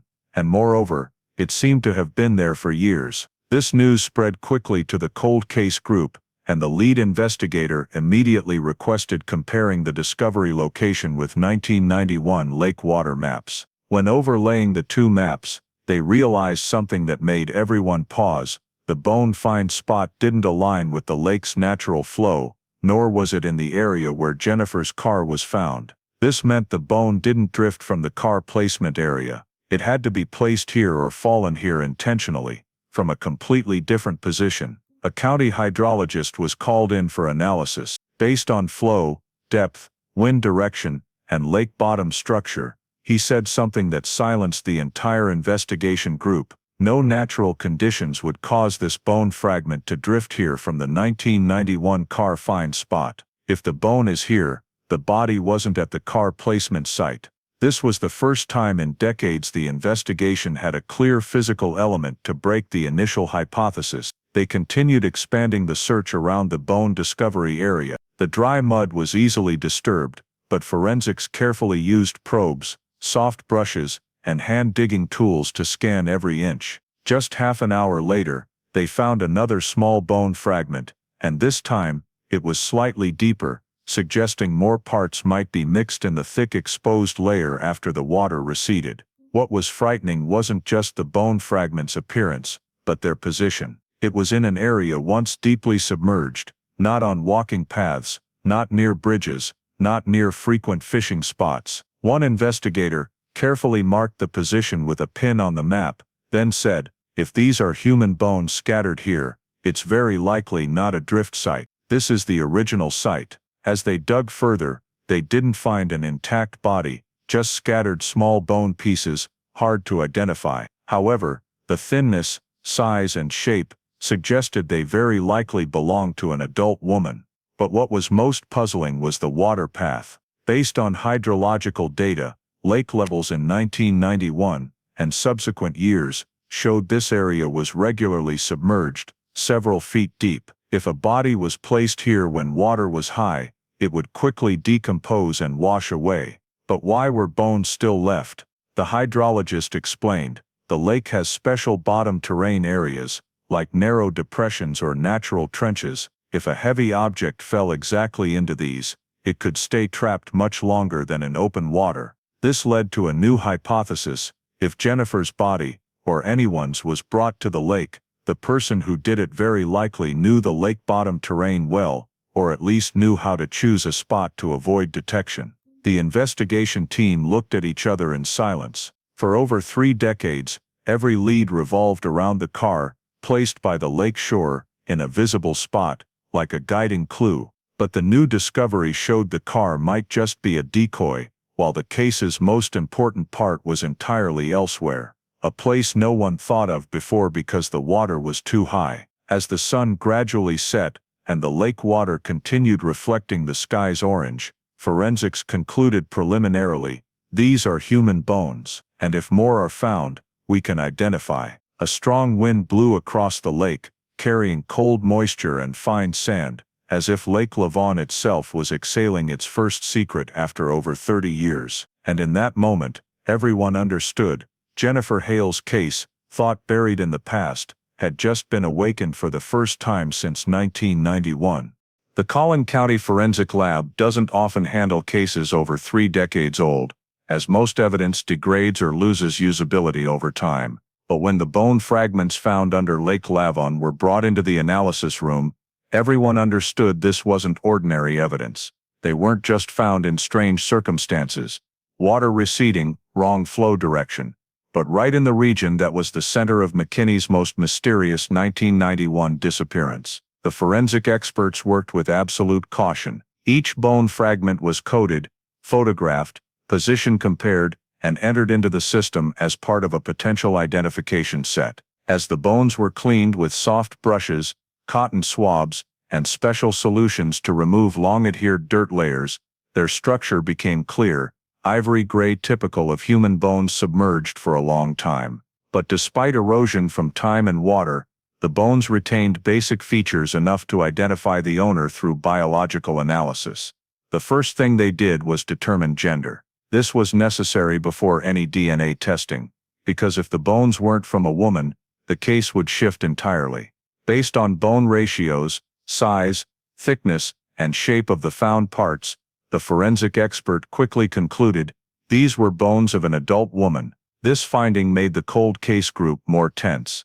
Jennifer was an adult woman, but to confirm identity, They couldn't rely on shape or guesswork. They needed undeniable proof, DNA. The biggest issue was the bones had been submerged over 3 decades. In most such cases, nuclear DNA no longer exists or is too fragmented for analysis. But mitochondrial DNA, a type in cell mitochondria passed maternally, sometimes persists despite harsh conditions. The experts decided to try extracting mitochondrial DNA from remaining marrow inside one of the larger bone fragments. They drilled the bone at low speed to get dry powder from the deepest layer, usually best protected from external impacts. This process took hours. Analysis results didn't come immediately. DNA degrades over time, so examiners had to use small segment sequencing techniques, piecing it like a puzzle. But finally, after nearly 2 weeks of continuous work, a complete result appeared on the lab screen. Mitochondrial DNA from the bone matched 100% with Jennifer Hale's mother's DNA sample stored in the 1991 file. No doubt remained. The bone fragments found under Lake Lavon were Jennifer Hale's, the girl who mysteriously vanished 33 years earlier. When the news reached the cold case group, the meeting room fell silent. No one cheered. No one spoke. After all those years without answers, the moment of truth confirmation became a form of quiet shock. They had finally found Jennifer. But the bigger question was what happened to her. As they analyzed the bone fragments more closely, forensics began noting unusual signs. One arm bone showed a long but incomplete crack, the type of injury common when someone is yanked backward or jerked. The crack had a slight twist, showing sudden horizontal force, not like a natural fall injury. A forensic expert pointed to the enlargement and said this crack could occur when the victim was grabbed and pulled hard, or dragged on the ground. A leg bone showed signs of twisting at an unnatural angle. Though not enough to conclude pre-death fracture, the twist direction suggested the leg was rotated in an unnatural position. This further supported the hypothesis Jennifer endured strong impact before disappearance, a struggle, or being pushed down, or forced movement. Additionally, on one rib fragment, forensics found small fissures, short and sharp structure, often appearing when the body is slammed into a hard object or pressed to the ground. All this wasn't enough to determine cause of death, but enough to affirm one thing. Jennifer didn't fall into the water herself. She didn't simply slip, there was external intervention. As the cold case team reviewed the report, a painful truth became clear. Jennifer was injured before her body appeared at the just-found position. This reset the entire 1991 initial hypothesis. For decades, everyone believed the car abandoned by Lake Lavon was the case's focus, that Jennifer might have vanished nearby. But now, they knew she died elsewhere, and the body was brought to the lake afterward. And the most cruel highlight in the forensic report was the small note at the end. Fissure signs could occur before death. This didn't confirm Jennifer was attacked, but didn't rule it out either. On the contrary, fissures on multiple body areas made the investigation team almost certain she didn't die from a single accident. Jennifer endured strong impacts, while alive or right before death. She might have been wrestled, she might have been dragged, she might have been slammed into something hard. All open terrifying possibilities that before without a body, investigators could only guess. When results were confirmed, Jennifer Hale's file was officially reopened, not just as a disappearance, but as a case with signs of violence. The cold case team looked at the whiteboard with 2 lines, bones identified as Jennifer and signs of external force. These 2 lines erased 33 years of ambiguity. No longer the missing girl, no longer a clueless case, no longer the car by the lake as an unsolved puzzle. Now, police knew what they faced, a suspicious death, and more importantly, they knew someone who knew the terrain very well, understood staging scenes, and might have been in the initial suspect circle, took Jennifer from the incident site to Lake Lavon, chose a deep and little-known area to hide the body, then staged the car in a completely separate place. The case, after 3 decades dormant, finally had its first real clue. But that clue didn't bring relief. It opened a new chapter, darker, heavier, and more frightening. If Jennifer died from external force, who caused it? And why choose such sophisticated concealment? In that moment, everyone understood the answer lay somewhere in 1991's darkness. And now, for the first time in 33 years, they had reason to believe that truth could be pulled into the light. When Jennifer's identity was confirmed by mitochondrial DNA, and the forensic report pointed to signs of external force, the cold case team understood they had to re-examine every piece of evidence, every bone fragment, every soil sample, with technology far more advanced than in 2005. This time, they weren't just seeking answers about the cause of death, they were looking for traces of anyone who had ever contacted Jennifer's body, even for a fleeting moment on that fateful night in 1991. One of the prioritized forensic techniques was trace DNA analysis, a technology capable of extracting cells so small they were nearly invisible from object surfaces. Because even though the body had decomposed in water for decades, there remained a chance the bone fragments still held cellular traces from someone who touched them in the past. The forensic experts began using the touch DNA method, a new technique able to capture DNA from just a few remaining skin cells. They scanned the surface of the most intact bone fragment, the arm bone with the crack from external force. Expectations weren't high, but they tried anyway, because if there was any chance to find a DNA sample other than Jennifer's, this would be the key to unlocking the entire case. After many hours of processing, cell separation, and DNA amplification, the analyzer displayed what everyone was holding their breath for: a male DNA sample. The sample was extremely small, almost insufficient for a complete profile, but still contained characteristic segments to classify by Y chromosome, a type of DNA passed down through generations in the same male line. That meant, though they couldn't pinpoint exactly who this man was, the investigation team could determine the family lineage he belonged to. That was already a huge leap in a case over 3 decades old. The DNA sample was sent to specialized labs and immediately scanned in the genetic genealogy database, a system combining genealogy research technology and DNA, often used to identify distant relative branches. Among thousands of compared records, only one result stood out. The strange male DNA matched a large family lineage in the Huntsville, Alabama area. The result left the entire cold case team stunned. Huntsville was nowhere near McKinney, not on any route Jennifer might have taken, and had no known connection between her and that area. So why did the DNA match a lineage hundreds of miles from Texas? The lead investigator asked the DNA expert if there was any chance of error. The answer was clear: no error in lineage identification. The sample is too small for individual identity, but enough to know the man involved in the case has ancestors from this relative branch. That raised a big question: was this man currently living in Huntsville, or were his ancestors from there but he lived elsewhere? To answer that, the genetic genealogy team began reconstructing the entire family tree of this DNA branch, cross-referencing public databases, archived records, birth certificates, civil records, and digitized family trees. This wasn't a quick process. It required not just expertise but the meticulousness of a historian. They determined this lineage originated from a large family settled in Huntsville since the early 20th century. From the root family, it branched into many lines, each with descendants scattered across various states: Alabama, Louisiana, Mississippi, Georgia, Tennessee, and even Texas. The investigation team began filtering the list of men in this DNA branch by criteria: age in 1991, residence location, employment records, distance from McKinney, and any factor that could link them to Jennifer's route. After many hours, they narrowed the list from hundreds to a few dozen, but that still wasn't the end goal. They needed to identify men who could have contacted Jennifer or the area she vanished from in 1991. A young investigator discovered something interesting. A sub-branch of the lineage had 2 men who moved to Texas around the time near Jennifer's disappearance. One lived in Dallas, working in construction material transport,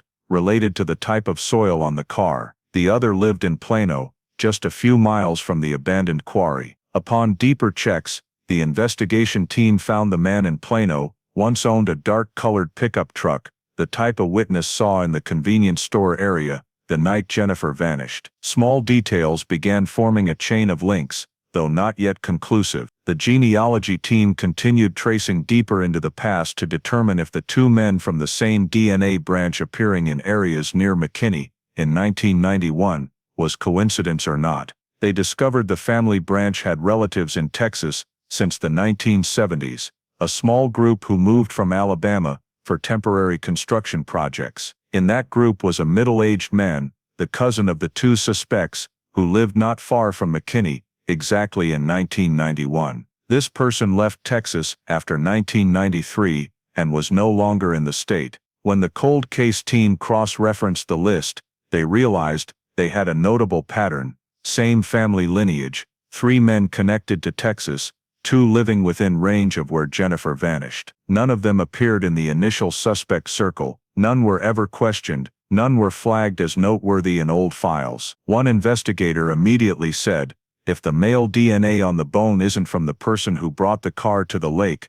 but from someone who directly contacted Jennifer's body before she died, then we've just traced a critically important clue." But to determine which man in the branch owned the DNA sample, they needed even tighter narrowing. The genealogy team continued building a more detailed family tree, reconstructing each branch, each generation, each household. A large board was set up in the meeting room, left side the root branch in Huntsville, middle the descendant list, right a Texas map with locations they once lived. When complete, the board showed an undeniable truth: 3 men from this DNA branch lived within 20 miles of McKinney, exactly during 1989, 1993. This made the investigation team look at each other, tense. They had male DNA on the bone from the Huntsville lineage, 3 men from this lineage once living near where Jennifer vanished. None of the 3 had clear 1991 alibis. None were in the original files. From a tiny DNA fragment,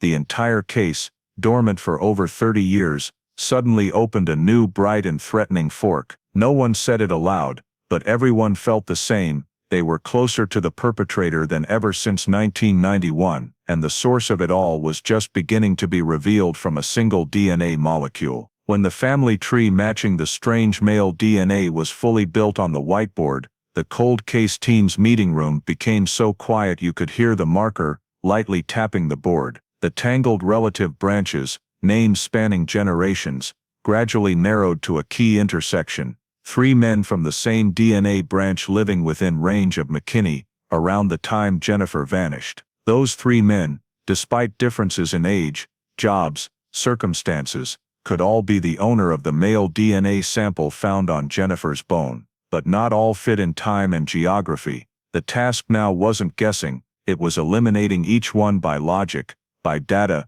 by every verifiable piece of information. The first on the list was a machine operator in Huntsville, who moved to Dallas in 1990 for a temporary construction project, then left in March 1991, 7 months before Jennifer vanished. His Dallas rental records confirmed he moved out per contract end and returned to Alabama due to job cuts. Moreover, throughout October 1991, this person was continuously at the Huntsville shop, confirmed by time cards and statements from old co-workers, still alive and remembering clearly, because a workplace accident then tightened schedule controls. When the cold case team verified this via company archives, they could cross the first name off the list. The second was the first man's cousin's grandson, living in Plano from late 1991 to 1994. However, records clearly showed he wasn't residing in Texas at Jennifer's disappearance time. He enlisted in the Air Force in 1989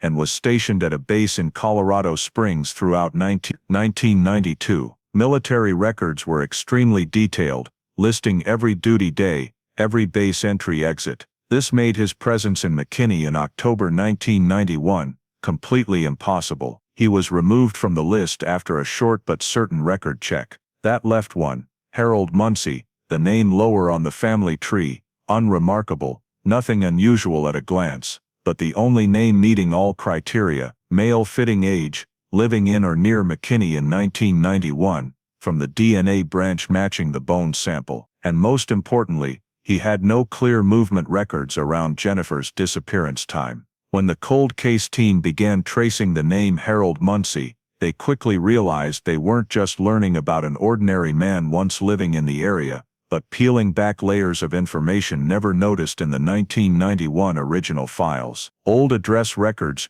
showed Harold Munsey lived in a cheap motel north of McKinney in the late 80s and early 90s. This motel was less than 2 miles from the convenience store where a witness said they thought they saw Jennifer. Not only that, from his address, 3 of the old turns just revealed by 1991 satellite maps were within walking or short driving distance. Harold wasn't new to the area. Records showed he worked various odd jobs, including site maintenance and construction material transport. These 2 jobs made the investigation team freeze. The soil under Jennifer's car matched the abandoned quarry east of Plano, a place mainly used for dumping construction materials after closure. This wasn't enough for conclusion, but it suddenly made Harold Munsey the focus. One investigator exclaimed, "If anyone knew the way into the quarry, knew the turns no one remembers, and which areas you could enter without leaving traces, then it would be someone who worked construction in the area."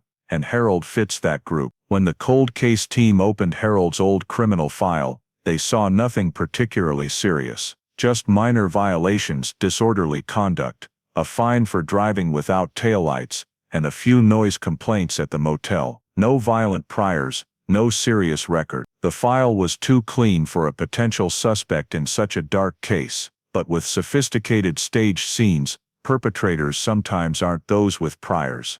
What caught the investigation team's attention most was a small detail in civil documents. Harold Munsey left McKinney in January 1992. 3 months after Jennifer vanished, no one knew where he went in the following years. No tax records, no rental records, no address change records, a near 10-year silence, before he reappeared in records for a small project in Houston suburbs in the early 2000s. This immediately raised flags. Someone leaving McKinney right after a woman vanished, and leaving no trace for nearly a decade, was someone police couldn't ignore. The cold case team continued digging deeper into past records.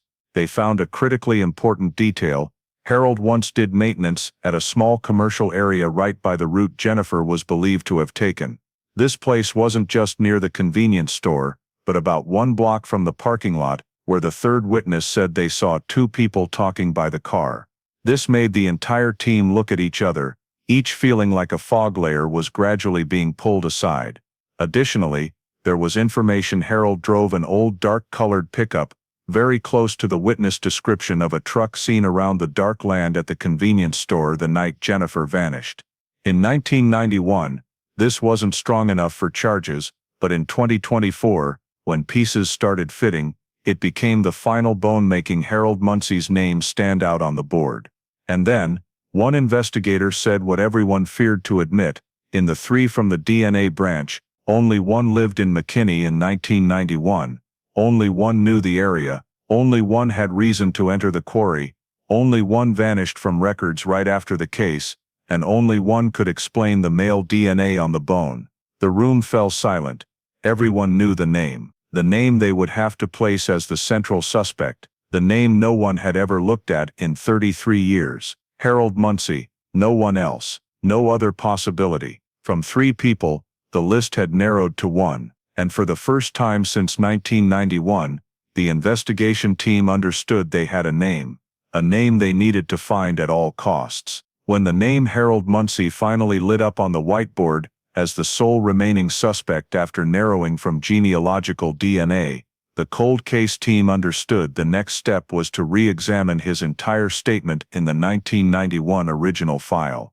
Harold wasn't a completely unfamiliar name to authorities back then, but he also wasn't anyone noteworthy. In the old file, Harold's statement was just a short paragraph, in the section screening neighbors and people living near Jennifer's disappearance area. He had stated that on the night of October 14, 1991, he was home alone fixing the air conditioner in his small motel room north of McKinney. No friends, no visitors, no witnesses. A type of alibi unverifiable, but also undeniable, something the 1991 investigators had to accept because there was no reason to suspect. At that time, no GPS technology, no security cameras at the motel, no devices recording electrical activity. Harold simply said he was home and had nothing to do with Jennifer, and since he didn't match any witness descriptions, no one asked further. But in 2024, everything was different. When the cold case team re-examined that statement under modern forensic lens, and in the context of the mysterious male DNA just linked to Harold, the claim, "I was just fixing the AC all evening," suddenly became the first suspicious sign in his file. The youngest investigator on the team, with expertise in utility system data collection, proposed, if he really was fixing the AC all evening, the power records should show a spike, or at least unusual activity. In Texas, especially in old motels, each room had its own electric meter. Fixing an AC, specifically disassembling the unit, checking the motor, test running it, even just turning it on-off repeatedly, would leave characteristic electrical activity patterns. They contacted the power company that stored consumption records from the 80s and 90s on microfilm prints. Just 2 days later, the archivist sent back blurry but readable copies of Harold's room power data for the week Jennifer vanished. When the cold case team placed the record copy on the table, the entire room nearly held its breath. The records showed no unusual electrical activity on the night Harold claimed he was fixing the AC, no consumption peaks, no current surges, no significant fluctuations. The usage that day was almost identical to the days before and after, even sometimes below average. The lead investigator concluded immediately, there's no way he was fixing the AC all evening. Anyone in maintenance knows, you can't perform any electrical appliance repair without making the meter jump. So why did Harold lie about a seemingly harmless detail? Another investigator, with experience in lie behavior analysis, asked, if he just wanted to avoid more questions, a vague statement would suffice. But he chose a very specific reason, fixing the AC. This wasn't accidental. They continued cross-referencing Harold's file with other 1991 factors. Notably, the motel manager from back then, now over 70, still lived in McKinney. When the cold case team visited, she clearly remembered Harold's rented room, because he often complained the AC was weak, but I knew it worked fine since it was serviced a few months prior. When asked if she received any AC repair request in October 1991, she shook her head firmly. No reports then. If there were, I'd remember. So why did Harold make up a story about fixing the AC? Upon deeper checks of that year's notes, they found Harold lived alone, no family, few friends, and often stayed home late at night. This might make him think a home alone doing something alibi would be easily accepted. But the cold case team didn't believe it was true, not just because the power records completely debunked the statement, but because the case context clearly showed one thing: Harold couldn't accidentally fall into suspicion. DNA pulled him back, residence history pulled him back, case terrain pulled him back, and now the old statement pulled him back too. They continued checking more data, utility bills, room rental records, payment info. A small but important detail emerged. The October 1991 power bill was paid 2 days after Jennifer vanished. Nothing unusual there, but what caught investigators was the signature on the bill, a slightly shaky stroke in the corner, different from prior signatures. A document expert said, he might have been stressed when signing, might be unrelated, but it doesn't match his normal signature habit. Lie signs began stacking, fake statement, mismatched power records, no repair requests, fitting residence history, partial DNA match. But what chilled the investigation team most wasn't a single detail, but all pointing the same direction. At this point they decided to fully rescreen every statement Harold ever gave in the original file. A small section noted he claimed, didn't leave the motel room all that evening, but the motel manager said otherwise. Harold often went out evenings for cigarettes. Not every day, but many. Not sure that night, but he wasn't the type to stay locked in all night. So why did he insist he never left the room? One investigator noted in the report, when someone tries to prove they didn't go anywhere, it's often how they hide where they really went. The meeting room fell silent. Everyone knew they were at a major turning point. No one said it, but the room's feeling was clear. Harold Muncie had lied. And if he lied about a small detail like fixing the AC, he might have lied about something bigger. The seemingly harmless 1991 statement now became the first stone in a wall starting to crack, and through each crack, truth's light began seeping in. But to fully break the wall, they needed more, and that they knew well was just beginning. When Harold Munsey's statement began cracking, from mismatched power records, the motel manager denying AC repair, to signs he tried creating an alibi, the cold case team understood they had reached the stage to check the oldest, but most potential data, the convenience store VHS tape from the night Jennifer was believed to appear there. This tape was once deemed useless in 1991, then still insufficient quality in 2005, but by 2024, image restoration technology had advanced far more. Dark areas, noise points, blurry images once unanalyzable could now be enhanced, noise layered, brightness restored, even damaged frames reconstructed.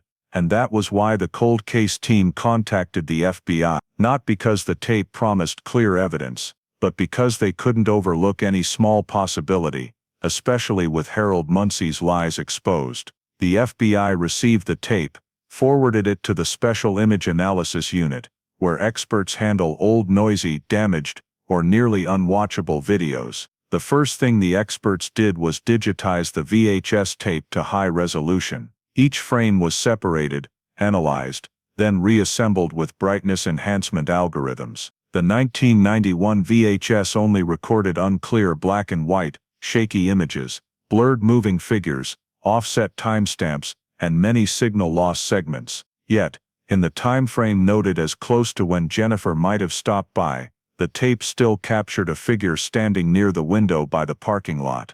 That frame, previously just a black-white streak unrecognizable as human, was reprocessed with vector motion reconstruction software. Each light point was clarified, each outline peeled from the blurry background. When enhanced to maximum possible, the figure appeared clearer, tall, thin shoulders sloped forward, standing near a car sized like a Toyota Corolla. When the FBI sent the interim report to the cold case team, they attached 3 images, 3 best process still frames. The lead investigator, who had watched the original tape dozens of times in 1991, seeing only noise, silently stared at the frame, then placed his hand on the table. This isn't the silhouette of a complete stranger. The cold case team didn't rush to conclude. They needed to compare the frame with real data, so they pulled Harold Munsey's images from old files, 1991 driver's license, worker ID photo from a site he worked. Though the ID photo wasn't as clear as today's standards, Harold's height and shoulder-body ratio then were fully recorded. Harold was about 5'10" inches in 1991, this number very close to the FBI extracted from the VHS frame, 5'9" inches to 5'11" inches. One investigator commented, "Not many people have exact height in this range, and the frame describes a figure with sloped shoulders, matching Harold's ID photo posture." When placing the enlarged frame next to Harold's 1991 photo, the surprise happened. The stance, slightly bent forward, weight lightly shifted, was similar to the point everyone stared for a moment. Couldn't confirm based on one blurry photo, but the similarity was something they couldn't ignore. The FBI continued analyzing motion in 14 consecutive frames, each 1/30th second apart. Though images blurry, motion restoration algorithm showed the man in the video walked with a very characteristic gait, left foot slightly turned out, right foot shorter step, and slight heel drag. The cold case investigation team almost immediately recognized this detail couldn't be coincidence. When they checked Harold's old medical records from a public health facility archive, they found exactly one thing: Harold had a minor right heel injury in 1989, causing slight gait deviation when walking fast. The room became dead silent. No one imagined a small detail like gait, not considered evidence in 1991, could return 3 decades later as such strong clue. The lead investigator said, "Can't confirm 100%, but if the figure in the tape is Harold, he was at the convenience store near the last time Jennifer was seen. And if Harold was there, big questions immediately opened. Why was he at the convenience store at the same time Jennifer vanished? Who was he looking at? What was he doing in the parking lot? Was the nearby car Jennifer's? Why did he claim home fixing AC, and why did he need such a clear alibi? No one in the cold case team believed all this was just coincidence.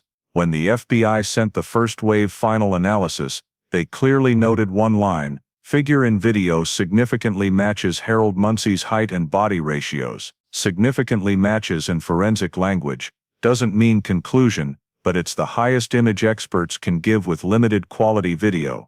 The lead investigator closed the file folder, looked at the whiteboard with Harold Munsey circled in red. His alibi cracked earlier. Now the video isn't on his side either.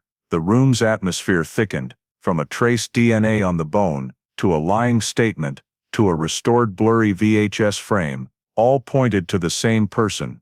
No one said it, but the truth was forming clearer than ever. Harold Munsey was near where Jennifer last appeared, and if he was there, then he might know far more than everything he ever told police in 1991. The cold case team knew they had entered a new phase, where each puzzle piece was no longer alone, but starting to self-assemble into a larger, more frightening, and more important picture. A truth hidden for 33 years, and from that blurry VHS frame, the 5'10" sloped shoulder figure, the truth for the first time breathed strongly through the dust of time. When the restored VHS frame showed a figure with height, stance, and gait significantly matching Harold Munsey, the cold case team understood it was time to rescreen old statements once overlooked. They couldn't rely only on DNA and video to proceed. They needed human evidence, memories buried for 3 decades, so they began recontacting every 1991 witness, noted as no further information contributed. A long list was placed on the table. Most who once lived around the convenience store area had moved, aged, or remembered little, but the investigation group didn't skip anyone, and surprisingly, the clue they needed most came from someone the old file noted in just 3 words: saw stranger. That person was Eldon Pierce, in 1991, living in a mobile home less than half a mile from the convenience store. When police found him in October that year, he only said one unclear sentence: saw someone clothes muddy walking by, because back then, McKinney still had many dirt roads, and someone muddied wasn't unusual. Eldon's statement was deemed unimportant, and not noted further. But in 2024, when the cold case team tracked him down, now over 70, they didn't expect his memory held over that time to become frighteningly clear. The interview took place in his small wooden house, where he lived alone after his wife passed.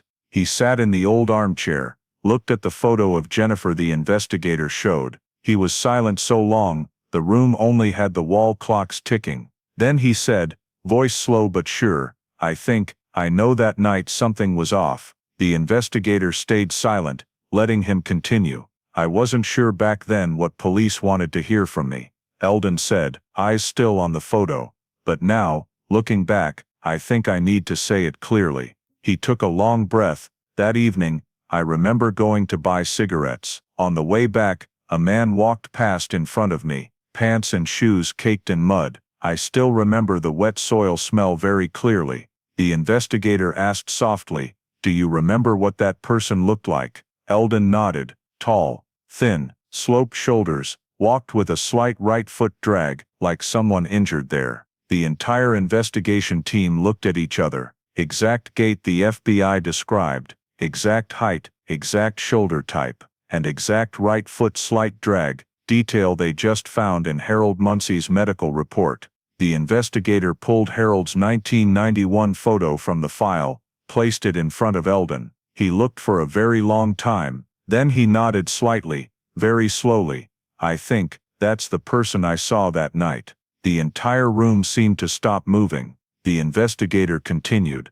Do you remember if the man's clothes had a lot of mud? Eldon frowned, trying to recall every detail. Yes, mud on the lower pant legs, up near the knees. Dark-colored mud, not from around here. The soil in my area is lighter. The mud on that man, like mud from somewhere far away. The investigator glanced quickly at the map.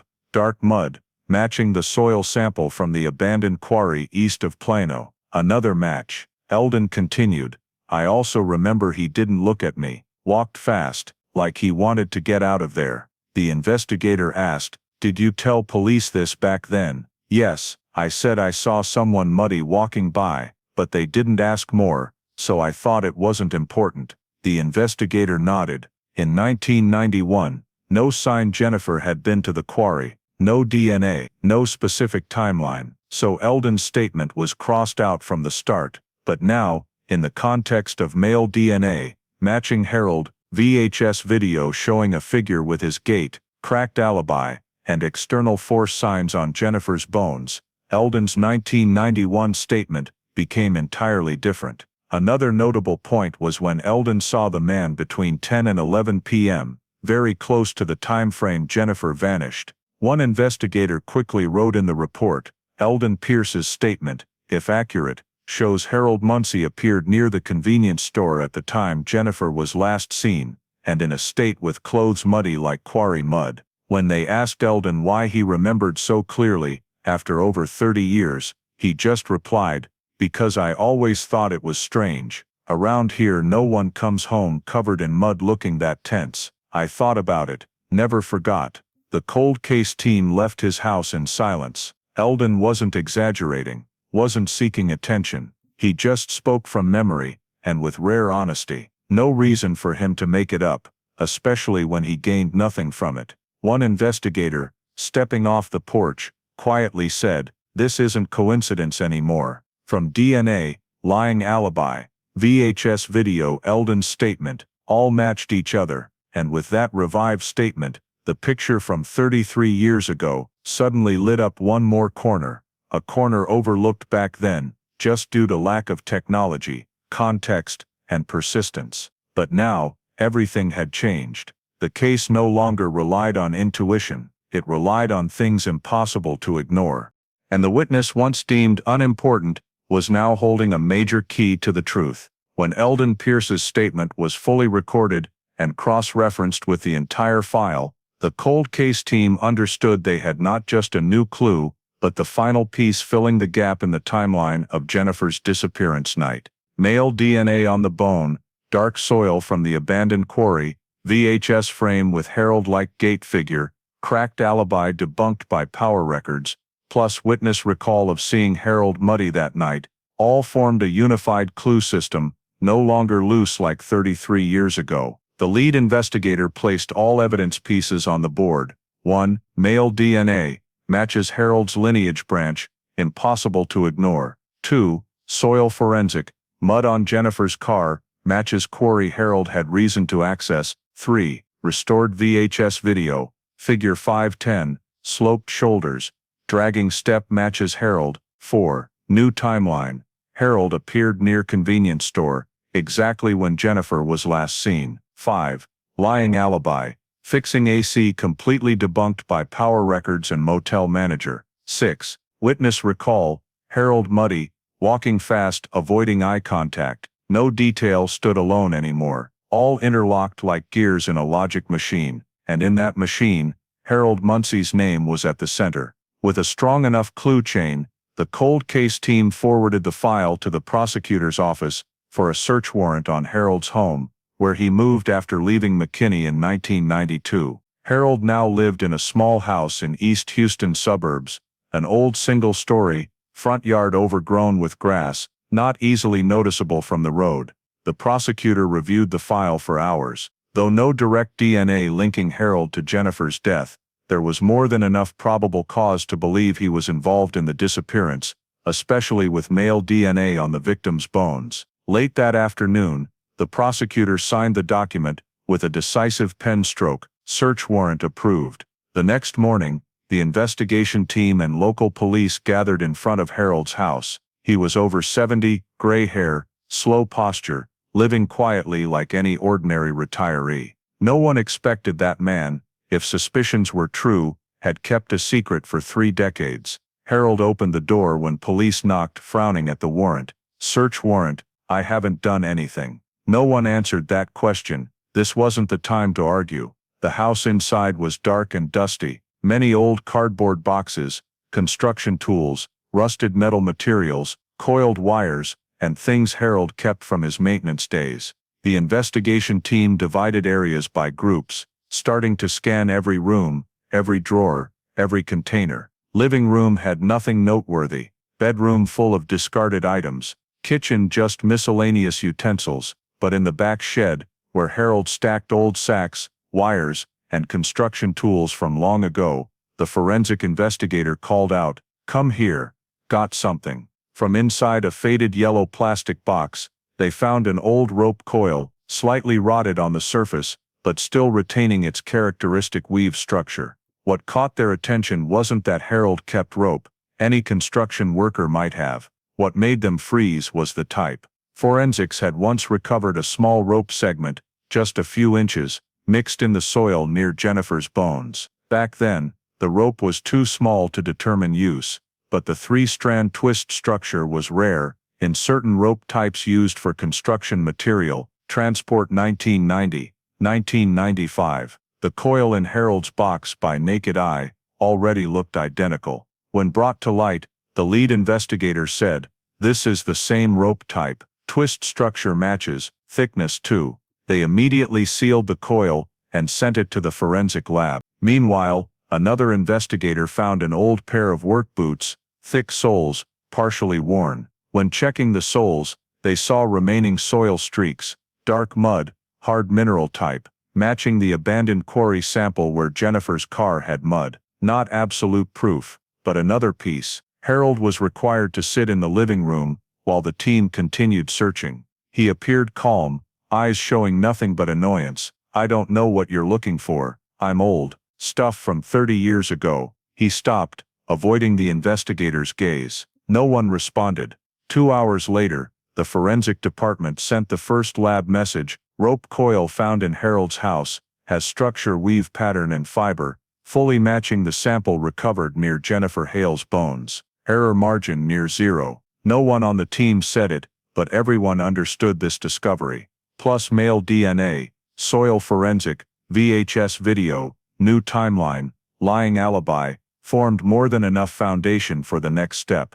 That afternoon, the prosecutor signed the order, arrest warrant for Harold Munsey, with charges directly related to the disappearance and death of Jennifer Hale, 1991. When police read the warrant, Harold stood still, no resistance, no anger, no flight. He just looked down at his hands, the hands once muddied 33 years ago, as if he knew this day would come. Or he always knew, from long ago. Harold Munsey's trial took place on a stifling summer morning at Collin County Courthouse. Over 3 decades since Jennifer Hale vanished in McKinney, but stepping into the courtroom, no one felt this was an old case. The atmosphere was tense, like a steel wire pulled from past to present. Spectator seats full, local press more than expected. Jennifer's family sat in the front row, faces mixed with hope and 33 years of pent-up grief. And Harold Munsey, gray hair, slightly hunched shoulders, dazed eyes, sat at the defense table, hands trembling lightly but expressionless. He still kept the indifferent look from detention days, as if he were just a bystander in the story. When the judge entered, all whispers stopped immediately. The prosecutor stood, voice clear, "Your Honor, the evidence we bring today, evidence 1991 technology couldn't detect, will show Harold Munsey was not only present where Jennifer Hale was last seen, but directly intervened in her fate." The opening concise, ice cold, and silenced the room. The prosecutor started with what no one in 1991 could imagine, a 3D model reconstructing the timeline of Jennifer's disappearance night, based on old satellite images, 1991 road data, witness statements, and car forensics. The large screen lit up. Cold blue light reflected on everyone's faces. The model began with Jennifer leaving the convenience store, then the road she drove, then dark intersections, turns no longer existing, especially the abandoned quarry east of Plano, where soil forensics confirmed matching car, undercarriage mud. The prosecutor pointed at the model. "This is the only route allowing Jennifer's car to pick up the exact mud found, and the only person in that radius, with work history near the quarry area, is Harold Munsey." Defense attorney immediately stood to object. Objection. "This is just a hypothetical model, not fact." The judge asked the prosecutor, "Is the model based on real data?" "Your Honor, every coordinate, Map and soil forensics are forensic data. The judge nodded, objection overruled.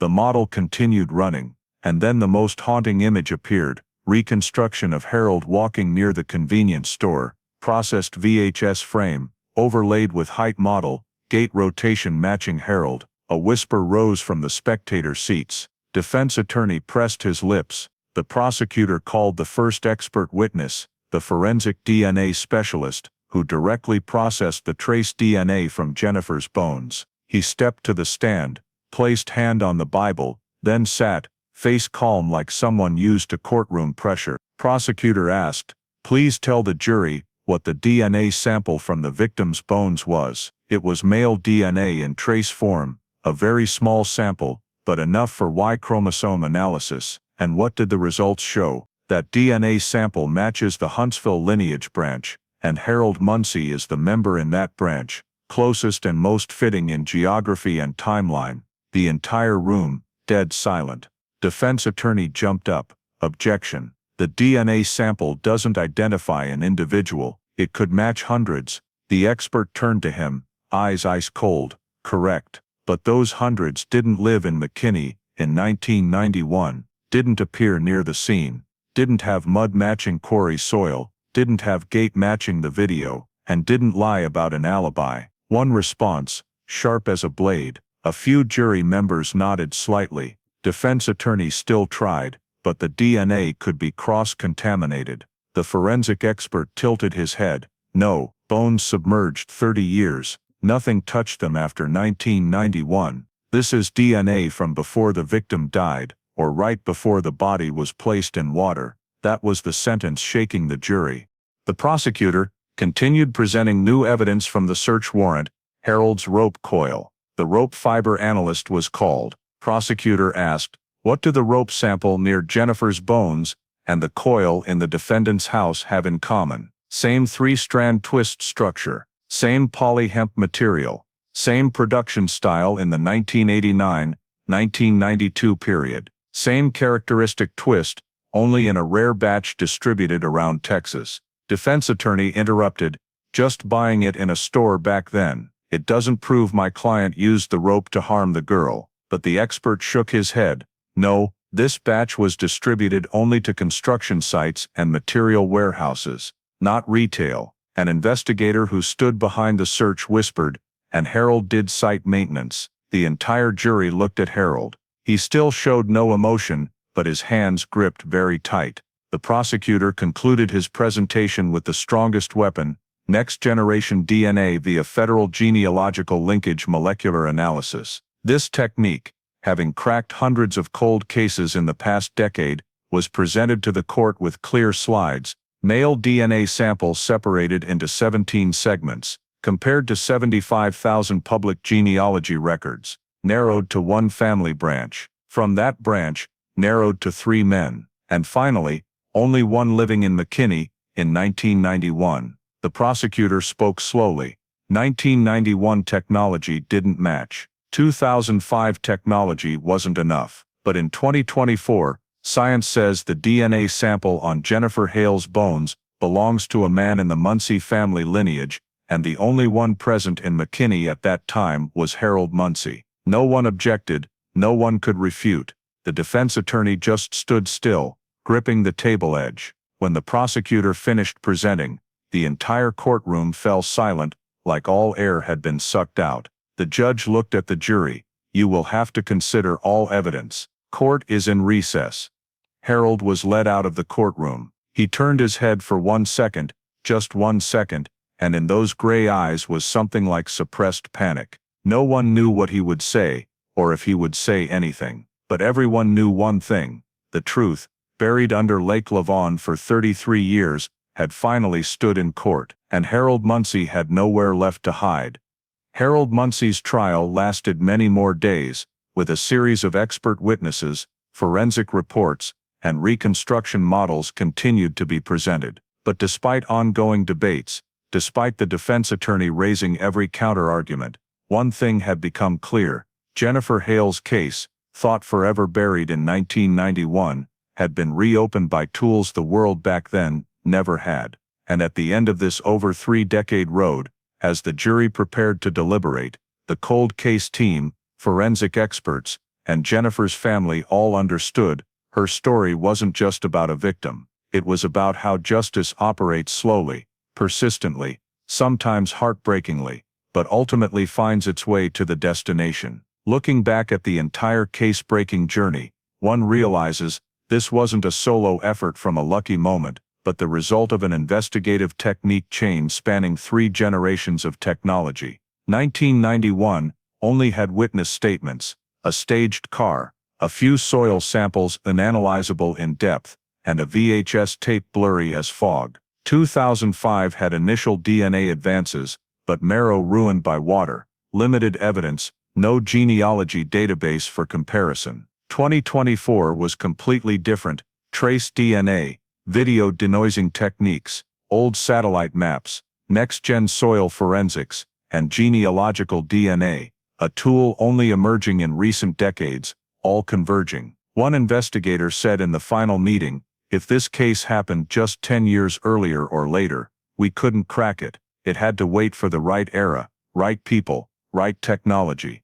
And he was right. The reason the case couldn't be solved right in 1991 wasn't lack of police competence, but no high-resolution cameras, no DNA testing from trace cells, no ability to compare DNA to thousands of genealogy records, no old satellite maps to reconstruct vanished turns, no micromineral soil analysis methods, no software to restore motion images from VHS tape. All tools now considered, basic simply didn't exist then. The 1991 evidence, a rootless hair strand, a short rope segment, mud under the car, once seen as useless, but careful evidence storage, preventing damage or loss, was why 33 years later, they became the key unlocking the case. The Jennifer Hale case shows what every cold case investigator believes, but not everyone understands. Evidence is silent, but time and technology will make it speak. The rootless hair, not used for nuclear DNA in 1991,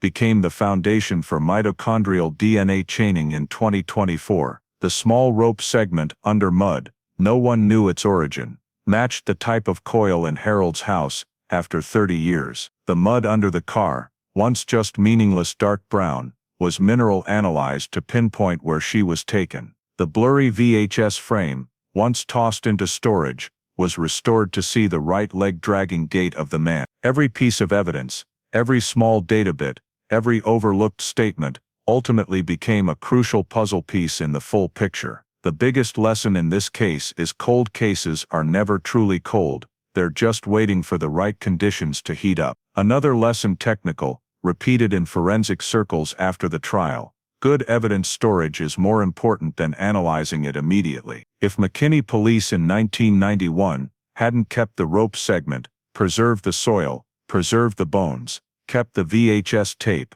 or let any evidence degrade, no genealogical DNA, no video restoration, no soil forensics pinpointing the quarry, nothing leading to Harold. The cold case team also drew a lesson on witnesses: inconsistent old statements aren't always wrong. Sometimes they just lack context to be right. Eldon Pierce told the truth, but that truth was useless in 1991, with nothing to verify. 33 years later, it collapsed a wall of lies and moments. And finally, the biggest lesson is still about justice. Justice has no clock. It doesn't arrive on time, not necessarily fast, not simply when needed, but it always moves. Slow but sure, silent but persistent. And when conditions, data, lighter enough, it appears like an arrow shot straight from past to present. Jennifer Hale never came back, but the truth about her didn't vanish. Justice for her didn't vanish. And the lesson from the 1991 case,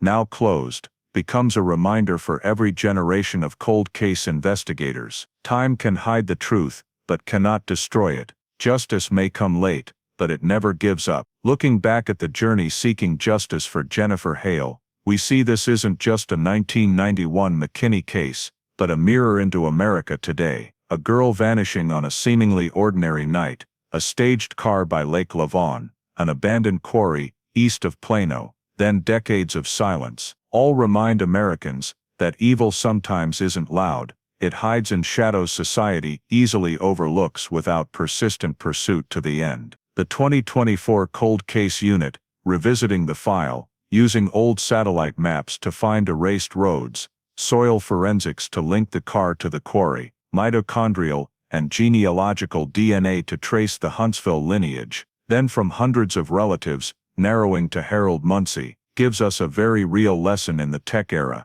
What's important isn't just having technology, but daring to persistently dig up what seems old, seems hopeless. Eldon Pierce's story, the old man once deemed an unimportant witness, 30 years later, still clearly remembering a tall man, sloped shoulders, muddy clothes walking by, is also a reminder to American society about the value of ordinary people. A small word, an old memory, if respected and recorded, can change an entire case. In today's life, in any community from Texas to California, Jennifer's lesson is, don't hastily accept silence as the final answer. Preserve the truth, respect science, respect people's voices, and believe justice can come very late, but if we don't give up, it can still arrive. If you're interested in truth-seeking journeys like Jennifer Hale's case, please subscribe to not miss any more stories. Thank you for joining, and see you in the next video, where justice, though delayed,